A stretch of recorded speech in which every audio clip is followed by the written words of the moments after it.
Hello, everyone. Welcome to the show. I'm super excited about today's guest because we're talking about the stuff affecting our wallet, the trade wars, rising price, and American massive debts. With me today is Professor Laurance Ellis from Carnegie Mellon University. Laurance teaches economics at the Tepper School of Business and helped run the whole education side of the things there as a senior associate dean. Laurance, thank you for being here. And I know you have done some amazing research on tax policies and how technology changed our job market. So let's jump right into what everyone is talking about, the Yeah. trade wars between US and China. As you probably follow the news, recently the US government and the Chinese government reached a truce between the trade war in between those two countries. And who do you think actually win this standoff? Well, first of all, thank you, Bruce, for having me on. It's a Mm-hmm. pleasure to be in front of all of your audience. Mm-hmm. Uh, so who wins a trade war? Trade wars nobody wins in a trade war. Mm-hmm. That's the punchline. Yeah. Uh, the famous saying is that with tariffs we do to our allies during peace, we do to our allies what we do to our enemies during war. So Mm-hmm. tariff is similar to a blockade. We use that to, hurt our enemies, Mm-hmm. but it also hurts ourselves. So that's kind of a position that most economists have. That unfortunately, with trade war, it takes away what really has contributed greatly to growth around the world in the last 100 plus years. Yeah, I totally agree. And also, we hear so much in the news and from politicians like our president about the trade deficit, especially with China. Mhm. And it's a common narrative that when US have a trade deficit, it means we somehow been taking advantage of or losing to another country. I'm just curious about the real economic story here. Could you help our listener understand like what trade deficit actually mean? Is that true that having a trade deficit means we are getting a bad deal? Or is that really more nuanced than the politician talking points? Absolutely. I mean, trade deficit by itself means very little. Hmm. The classic example, Bruce, I'm sure that you are running a trade deficit, with your local Starbucks for now years and years. So, Hmm. I imagine you will enjoy the coffee in the morning. So, Exactly. there is no problem in having a bilateral trade deficit, meaning Hmm. that take like you would a person in a business, chances are that you're running a trade deficit.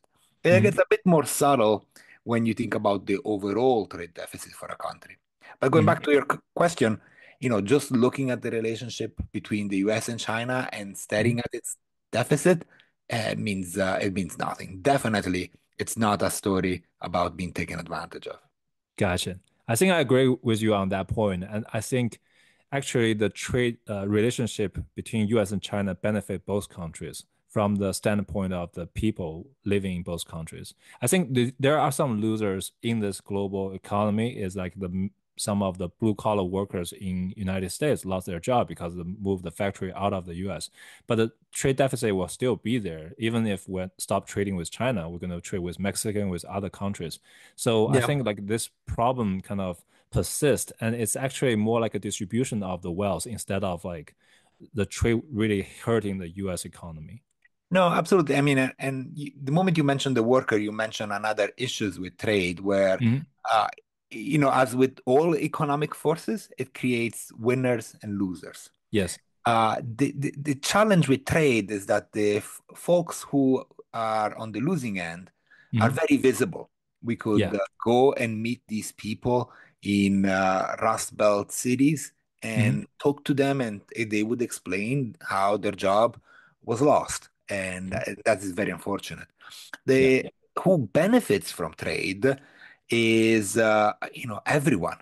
So now Mhm. suddenly, folks who are able to purchase a good Mhm. at a lower price, they are the beneficiaries. Yes. Unfortunately, those are less visible because if one person loses a job or 10,000 people get a discount on a good, we might end up ahead. But Yeah. the visual and the vocal complaint comes from whoever whoever lost the job. Yeah, I think the politicians are really good at leveraging those people who lost their jobs and then kind of encourage them to vote in their favor. So I think that's how Republican win this last year's president elections. I Well, think they really it's fear that. Yeah. especially like there is an it is easier to think about an external force. Hmm. There are many steps that go towards the person losing a job, Hmm. and some of them are not trade related. Labor policies, industrial policy, the ability to think ahead in terms of where an economy might be going, Hmm. seeking one competitive advantage and slowly moving towards there. There are many other policies that could have helped those folks that, as you pointed out, clearly, they find themselves suffering because of this situation. Got it. Yeah, I think that really helped clear things up about the trade deficit. Let's move on to the next question. So, a lot of people are saying that the tariff is an invisible tax on everyone's wallet right now. And because of the trade war and all the increased tariff on the imported good, people expect the inflation to go up. However, there's an argument that last time when we had the trade war 1.0 in 2018, we do not see the CPI or PPI, the consumer price index, increase significantly. Mhm. So they think that relationship between the tariff and the inflation is not that strong. What's your point on this? What's your thought on this relationship? Well, even if we go back to the previous trade war, Mm-hmm. very clearly we can see in the data how the tariff transformed the prices almost mechanically. Mm-hmm. Take washing machines or dryers that were hit by tariff. Those went up in price almost at a 1-to-1 ratio, a bit less. Yeah. So those goods went up, and plenty of evidence about that. The reason why the entire price index did not have a large swing is because, well, the scope and the size of those tariffs at that time was not large enough to have a aggregate change. Mm-hmm. So that now we are seeing something potentially very different, right? Where essentially any imported good has a floor 10% tariff. Yeah. And up until last week, we were facing these massive tariffs on China. Yeah. And we import a significant amount of goods that go either directly to consumer or to intermediate business. So any simulation, whether it's from the Fed or from banks or simply from economists, they clearly see an increase upcoming. We expect the impact of tariff to be shown at the next release of prices in about a month. Gotcha. Yeah, I think your answer helped me clarify all the questions I have on this topic. And I want to move on to the next one. That is, there's some theory about Trump playing a 4D chess. So they think Trump actually have a deeper strategy behind all his economic moves, and he want to create certain kind of market uncertainty through the trade wars, and proposing the dramatic spending cuts with idea like the Doge, the government efficiency department. They're actually trying to boost the demand for the U.S. Treasury bond as a safe haven. If that works, it could lower the government borrowing cost and create room for tax cut without worsening the deficit. Do you see any merit in this theory? Is there any evidence that trade tension may actually help manage the U.S. debt burden in this roundabout way? Or is Uh, that giving too much credit to what may just be some separate policy goals? I don't have complete insights in what would be the deep strategic thinking. Hmm. Often in various policy, we've been thinking, well, is there something more? Uh-huh. Uh, at the moment, there are, big questions that need to be answered, even for this theory you're suggesting. Yeah. Uh, and the starting point for this will be like, well, a lot of the purchasers of U.S. Treasury are foreigners.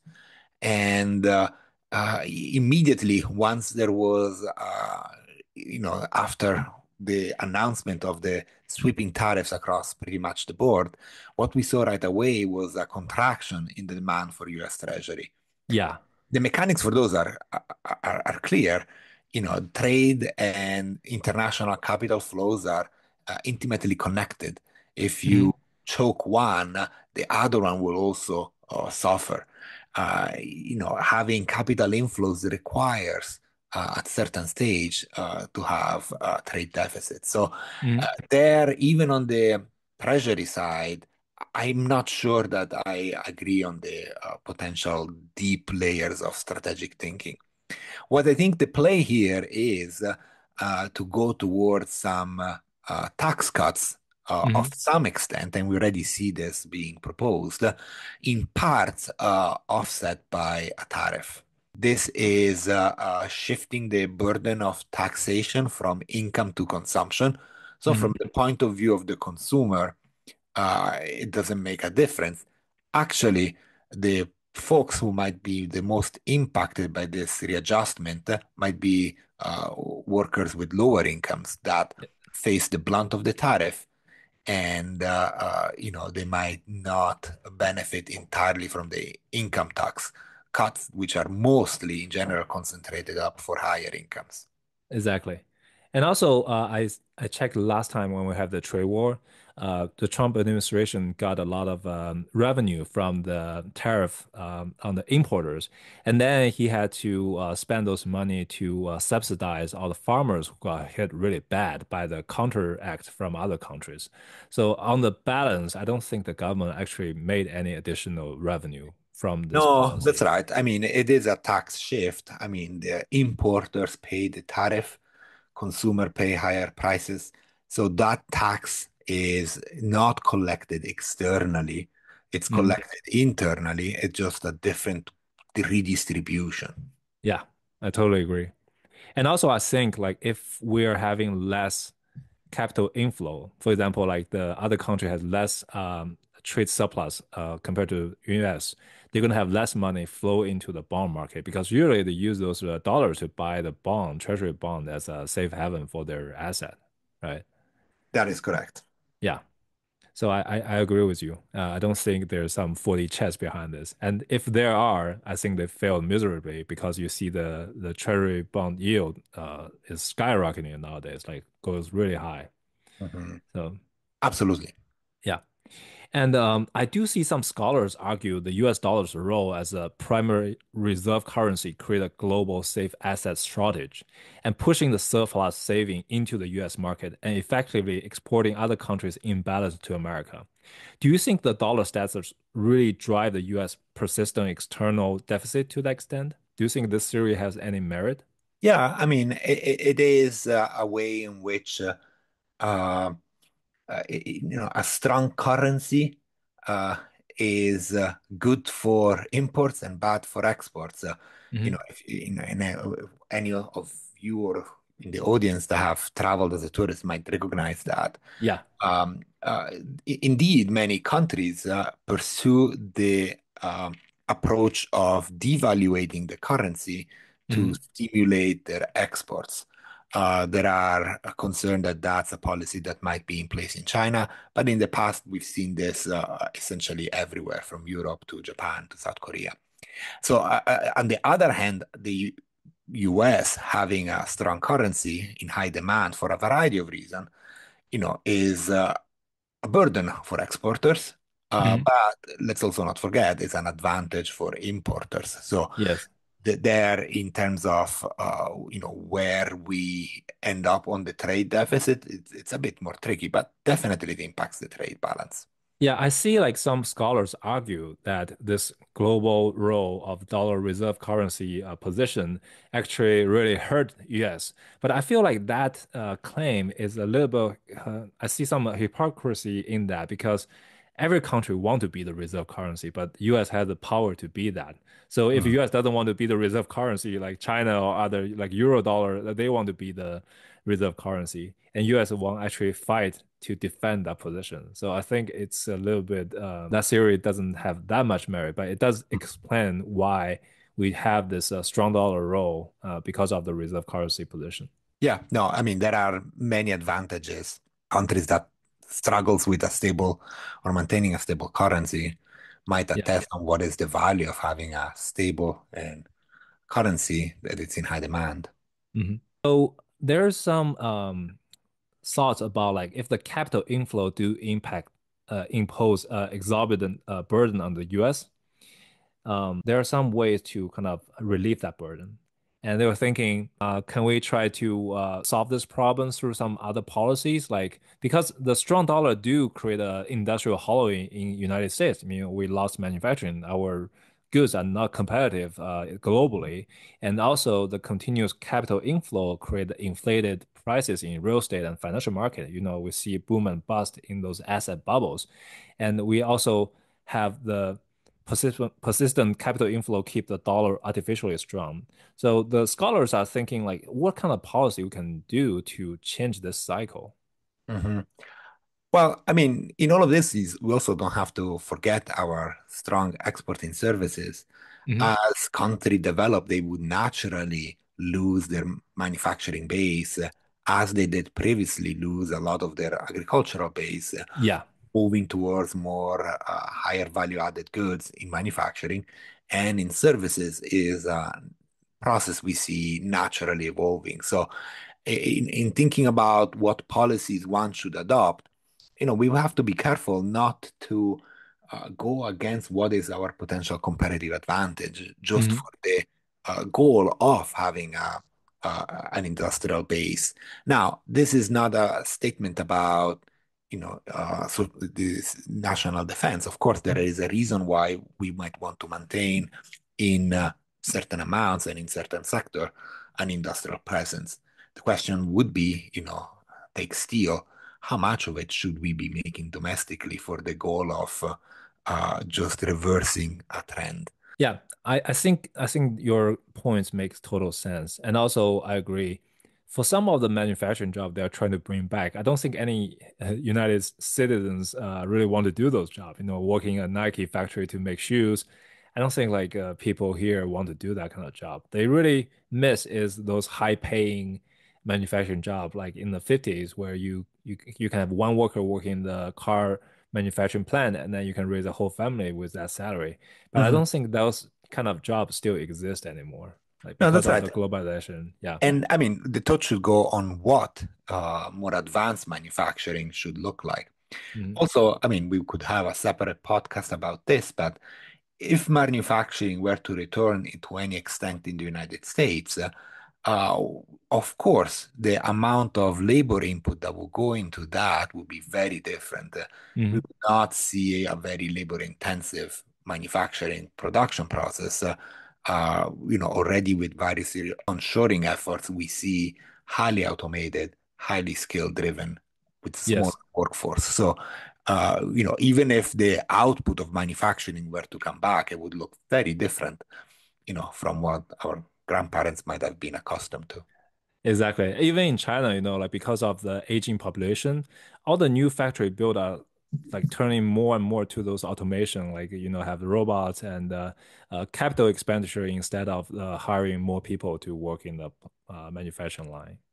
So I Hmm. think that's a global Absolutely. trend. Yeah. Absolutely. Yeah. So now let's talk something kind of slightly different. The U.S. credit rating. In I believe in 2011, the Americans' credit rating being downgraded, and actually at that time, I remember the White House blamed the rating agency try to play politics, and doing that is like it's unreasonable to downgrade the U.S. debt rating. What do you assess this kind of risk right now? Do you think we're heading towards another potential downgrade of U.S. credit rating? And Mm. if that will happen, what would that actually mean for everyday Americans? Will we see immediate effect on the mortgage rate, the stock market, and the government ability to function? Or it Mm. may just be some subtle given the dollar unique position we just discussed. Well, this is connected to what we were saying earlier when you were saying, well, Mhm. capital inflows contribute greatly to the demand for domestic asset. Mhm. One of those domestic asset is the U.S. Treasuries. Now, U.S. Treasuries are the second purchaser of U.S. Treasury is the rest of the world. Uh, Mhm. that amount peaked in 2010 and has been slowly decreasing. The question here is, looking forward, the trade posture of the United States will impact the demand of U.S. Treasury. So, in thinking about what will the demand for Treasury and hence as you were asking, the credit rating look like, that's an important component. Now, it's not the only component. Hmm. One thing must not forget is that the United States had a long run history of very high stable growth that has Hmm. enabled it to maintain, especially in recent decades, a substantial level of debt to GDP ratio. So having high growth is what might, especially if we were to see that coming back in the next few years at a strong historical level, would be pushing against a downgrade. Hmm. A heightened trade tension would definitely increase the odds of that happening. Yeah. So that's where the big challenge is. There is no doubt that the government deficit, which is, although it shares the name with trade deficit, it's a very different entity. You know, Exactly. it is significantly large, and it has been, especially post-pandemic, in need of a correction. So some of the efforts or the, thinking about, government cutting costs, they are founded. The United States should think about sustainability of debt, and deficit is clearly should be one of the key priorities here. Yeah, I know you study like tax policy, right? So I know President Trump want to cut tax again. So last time he cut tax in 2017, it actually created additional deficit like for Mhm. the whole government because he was expecting when you cut the tax, you're going to have more economic activities, people are going to invest more, you're going to have a better growth. But that never materialized. People always try to find a way to pay less tax. Mm. So do you think that like if he potentially cut tax again, that could like add From, more to the deficit? I mean, yeah, definitely cutting taxes raises deficits. The question, will the growth be enough to offset? It's very hard from a theoretical perspective to support, you know, cutting taxes at the top as suggested. Yeah. Uh, Clearly, depending on how one thinks about it, one could think about, even up to a high percentages of income percentile, a tax cut. But for some of the very high incomes that I see mentioned that might benefit from a tax cut, Hmm. those are hard to justify. Yeah. Plenty of work, including my own, points to, there should be a substantially higher marginal tax rate on, millionaires and above. Yeah. I agree. So this is actually one of the questions from the audience in my podcast, and I did a little advertisement, say I'm Yeah. going to interview Professor Laurance from Tepper School of Business, and they say, "Oh, I have some question I want to ask." So this is the first question about the deglobalization and its impact on different countries. So he mentioned there are three type of economies that could be impacted. You have the export-oriented economies like Germany, South Korea. You have the consumption-driven economy like India and Brazil, and you also have service-oriented economy like UK and Singapore. Which what kind of impact do you think the current trade situation would have on these three kinds of economies? I like the globalization terms. When I Mm. teach my classes on this topic, one theme that emerges is that, globalization peaked in around 2010s or mid 2010s. Hmm. Since then, we've been seeing, as probably your audience member alluded to, a bit of a step back. Yeah. And that is clear in a variety from the share of trade to the volumes of Hmm. trade to the international financial flows. Many measures point to that. Many reasons because of it. Clearly, there is an optimal amount of, how long should an international supply chain be? The Hmm. answer is not infinite. So clearly, Yeah. by the time we reach the 2010s, we've explored what is long. Every time you add an extra step, you add risks and costs. It Yeah. was interesting on how even Japan experienced after the earthquake the dangers of having a very long supply chains. And I think COVID cemented that idea on Hmm. a lot of companies, having that part made around the world saves you a few bucks, but there might be costs that pop up. So the question is, well, well grounded. Now, one thing also to keep in mind as we think about export-oriented, service-oriented, or consumption-driven, is that some of these countries are at different stage of development. Hmm. So as country evolve, they would move from one to the other one. For example, service-oriented, clearly that's more in the domain of more advanced economies. Yeah. What is the impact on of deglobalization? Well, I think different countries, depending on how quickly they can readjust, will suffer in a different way. So I think the key to answering that question is how nimble and how quickly will these countries be able to readjust. Hmm. Germany, for example, as you pointed out, is on the manufacturing and in Europe has benefited a lot from its Hmm. export status, including for a variety of reasons, including cheaper energy from Russia and historically a currency that enabled that type of posture. Indeed, however, with the quick change in energy prices in Europe and Germany is struggling at refining its debt. So that's an issue that might show up to other countries that are heavily reliant on one type of export. Interestingly, South Korea over the decades have always been quite agile at Hmm. from one product category to another one, from heavier industries towards consumer product towards electronics. So that's something that they've been very good at it. So Hmm. I don't think we can have a blanket answer for all of these group of countries, Yeah. but how quickly they adjust, that would be a key determinant. Yeah. I totally agree, and I'm kind of interesting to see what's your opinion on this.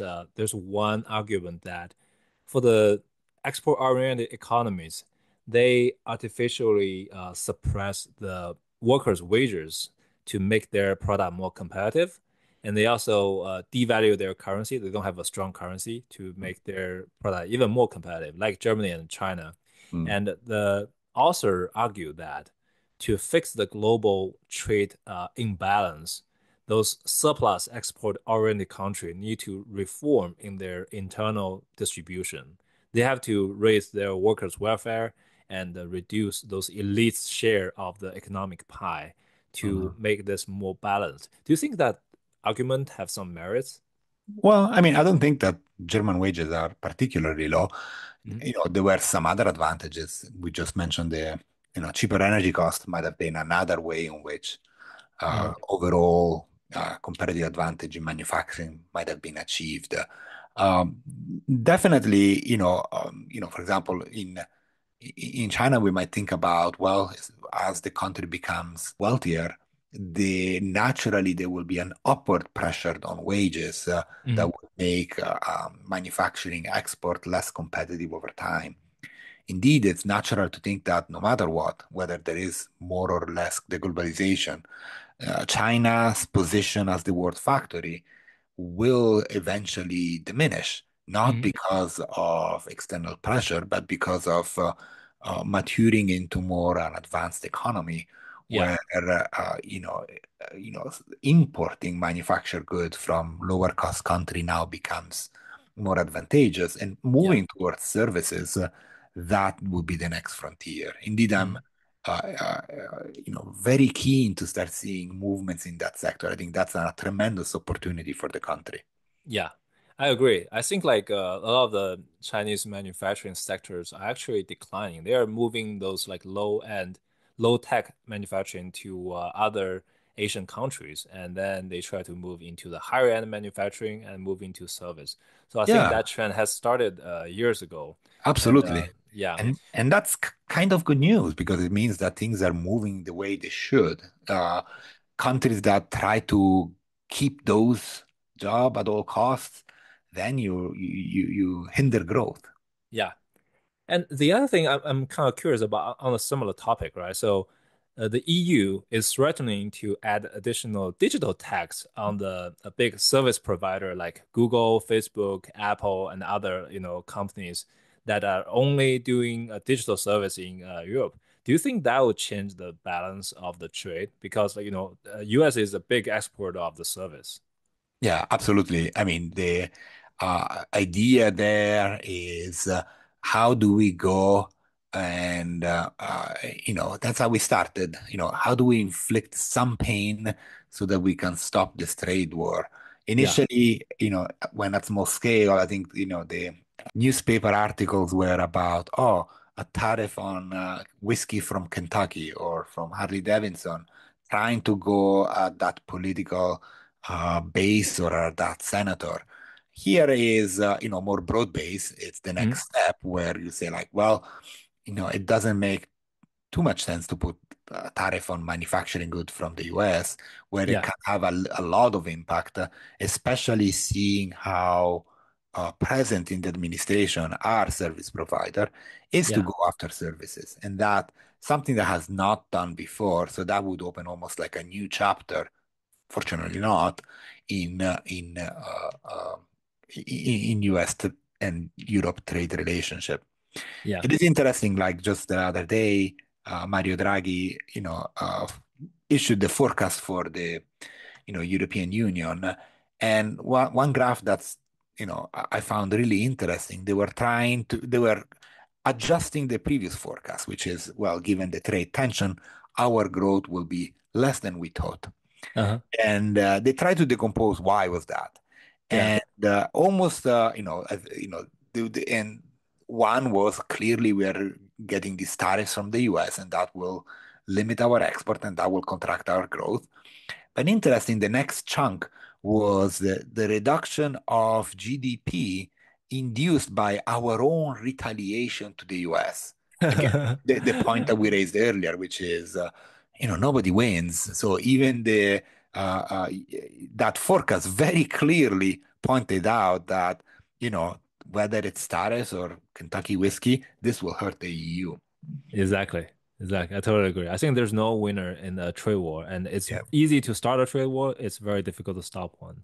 Yeah. Um, Actually, one additional question on this is like, U.S. economy has been running really well, and also all those digital economy, like the Facebook, your Apple, your Google, Microsoft, all those service provider, they're making like lots of money. But I think because of the tax structure in US and also all the tax haven, and because this country are like multinational, they set up the headquarter and certain location to evade the US tax.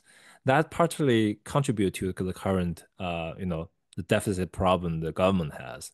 Right? Mhm. Do you think we're due for tax reform? We should like tax more on those service and digital goods instead of those physical goods because physical good tax is very easy to track. You have ship stuff out, import stuff in. Those tax you cannot hide away. But for the digital stuff, it's very easy to find those loopholes to pay less. Yes, no, absolutely. It's like in a value chain where the value is added Hmm. is quite challenging, as you alluded to, once you start thinking about services. Indeed, the US had, a lot significant issues in thinking about how whether through inversion or just to, moving, headquarters somewhere else, Hmm. how companies effectively lower their statutory tax rate to an extremely low level. So, Hmm. that's gets a bit into the details about how low should taxes on corporations be. Most economists would agree that they should be fairly low. Unfortunately, however, I would rather see that low tax rates in written in the tax code than just pursued by legal but debatable policies by corporations. Yeah, I agree. All right, let's move on to the next question here. So this is also a question from the audience in this channel. So they want to know, like, when we look at countries dominated by high-tech manufacturing versus those reliant on the labor-intensive export versus resource exporter like Australia or Saudi Arabia, which group do you think bear the brunt of the trade tensions? Yeah. Is like which country, which type of the manufacturing suffer most from the trade tensions, and are certain type of economies more vulnerable to today's style of target tariff and the exports control? No, I mean, this is a very good question, a very tough question. Mm, The challenge here is to think that, in modern manufacturing, we have alluded it earlier, but, the products are moved back and forth across the border multiple times, mm-hmm, before they reach the hand of the consumer. The automobiles in North America is the classic examples.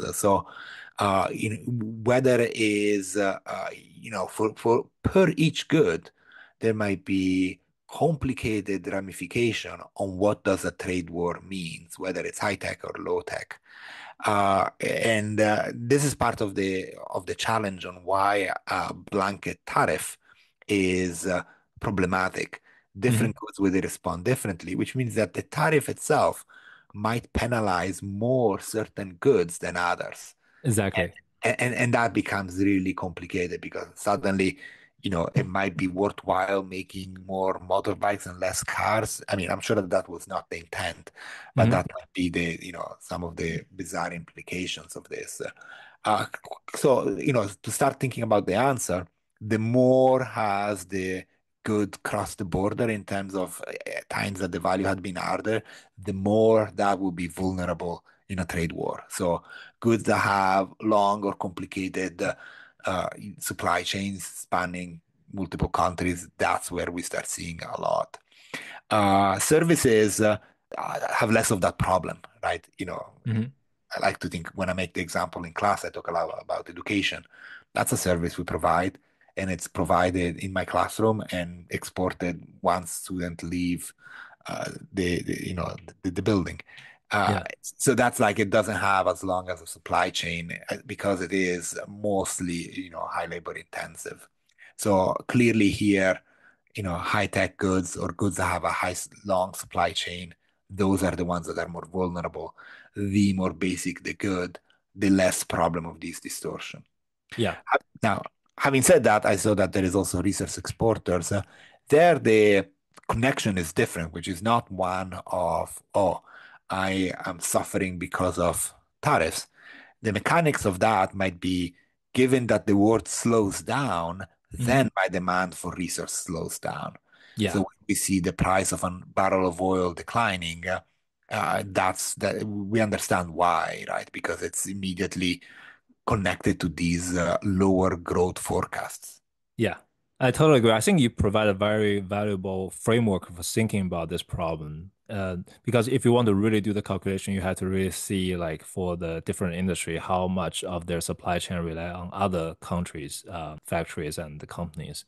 And I think, like, one of the examples I'm kind of living right now is like we manufacture a certain good and we have precursors and components from various Asian countries. And Yeah. because of this additional tariff, those things directly add up to our BOM cost, and Oh, our gosh. price just go up by the same proportion. So, like, if you want to see like making U.S. manufacturing stronger, but the tariff may actually reach the different result because of this tariff, our product become less competitive because we're Absolutely. using component from other countries. Yep. Yeah. So the last question is also from our audience. And apparently you can see like this is a question from some Chinese audience. So they want to know like to what extent do you think different value system and ideological frameworks between the US and China are actually driving the trade tensions rather than just economic interest? Mm. If the ideological difference are functional, are the fundamental cost, does that suggest issues like tariff, tax restrictions, and trade deficits are just symptoms of a deeper divide that persists regardless of the economic policies? No, I mean, here we enter the geopolitics, and Yeah. that's many layers of complication to an already complicated scenario. Here I would agree that any differences, right, and it doesn't matter if it's in religion, language, in let alone political system, might contribute to tension. However, I would also say that that's not an inevitability. Mhm. There is no reason why those differences have to, although there is a natural tendency towards that, create tension. There is no reason why those differences cannot persist. There is nothing in economic theory that points to the fact that two countries with different economic system cannot cooperate and cannot, at the long run, both be benefiting. Uh, we don't have too many examples of that, not because Mhm. it's rare, but just because, we don't have many, we need more Earths to simulate, right? But Yeah. there is nothing that might prevent that. It is interesting that even, South Korea had a highly controlled, centrally planned economy, Hmm. and that relationship has evolved into a strong and powerful one, Yeah. irrespective on the ways to go about economic planning. So I don't think that that's, while I recognize that the question comes from the fact that, well, differences lead to tension, I also think that that's not an inevitability. Yeah, I agree. And also, like, I remember in the 80s, US and Japan had this trade tension, right? At that time, Absolutely. Japan is a democracy and US is democracy, and they're actually allies. But they still dispute over the tax, and they were doing the trade wars and, have this additional tariffs and quotas for the Japanese manufacturing goods. So I think like it's more like, depends on Absolutely. it's more like a talking point, like by the Yeah. politicians. And one And can think about the converse. Like, it's not Mhm. true that countries that have aligned political system, go hand in hand, always happy together. I Mhm. think Europe has demonstrated over the centuries many times Yeah. not a guarantee for peaceful cooperation. Exactly. There's an additional question in this slide is for the smaller countries with strong economies like Finland, Switzerland, or Singapore, can they continue to navigate this great power tension successfully, or we're increasing the pressure to choose sides eventually to force them into alignment? Like you have to Oh, either choose US or China. yeah. Well, Switzerland, famously, has able to navigate that position well over the Yeah. centuries. Yeah. In the overall trade war, the size of a country, it doesn't matter. What does matter is for the countries to recognize that may have a competitive advantage in certain areas, and they should seek it in where those areas are, Mhm. irrespective of size. So that should not matter. In the overall political, that's I'll defer that question to experts on this. Yeah. So I'm really curious about your view on, the current Chinese-US relationship because if you think about people are calling this like trade war, Cold War 2.0, but I don't agree because during the Cold War One, US and the USSR has no trade relationship, right? They basically have no economic ties. But now US and China has a very strong relationship even though the trade volume is no longer the top on both sides, but it's still a lot of trading volume. And you see like recent tariff 145% just make all this US companies and Chinese companies suffer great from this policy. So what do you think about these two countries? Can they work together, like to try to navigate this 4 years of the current administration? Or do you Absolutely. think they, I think like a tight economic integration is a powerful force towards stability, right? Mhm. Because the moment we become interconnected and mutually benefiting from a relationship, that's something that can last longer. Mhm. I'm interested to see, like, I'm an optimist, so I like to think that, okay, maybe this might be a phase, and Mhm. maybe we should, mark our calendar. Let's meet in a year and see what has happened. Yeah. That we might end up in a more stable relationship. Hopefully, that happens quickly, Mhm. and that can be almost, resetting the, whether it's the economic patterns into a more stable, next decade. Yeah, I totally agree. I think you provide a lot of very valuable insights into the questions our audience have. And I really appreciate your time today to spend your precious time talking with me on this podcast. And you'll be the first English speaker on this show. Oh, it was my pleasure, Bruce, and happy to be back. Yeah. If there are topics your audience is interested, you know how to find me. Yes, I definitely appreciate your time, and I'm really grateful for your kindness and collaboration. Okay, perfect. Thank you. Thank you so Thank you. much. Thank you. Yeah. Have a good night. Good night.